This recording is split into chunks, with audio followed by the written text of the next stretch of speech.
Welcome to our channel. Today we how to authenticate with Chase Developer Portal using OAuth for Fintech UI. Complete guide step by step clearly. Begin by visiting the Chase Developer Portal website. Create an account if you don't have one yet.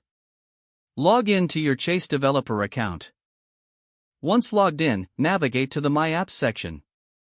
Click on Create New App to start the application setup. Fill in the required details such as app name and description. Select the appropriate permissions your app will need. Review and accept the terms and conditions. Once your app is created, you will receive a client ID. Keep these credentials secure, as you will need them for authentication. Next, you need to implement OAuth 2.0 in your app for authentication. Choose a suitable OAuth library for your programming language. Install the library using your project's package manager. Prepare your application to redirect users to the OAuth authorization URL. This URL is provided in the Chase Developer Portal under your app settings.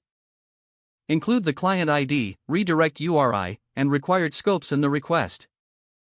Once the user authorizes the app, they will be redirected back to the specified URI. Capture the authorization code from the redirect URL. Now, exchange this authorization code for an access token.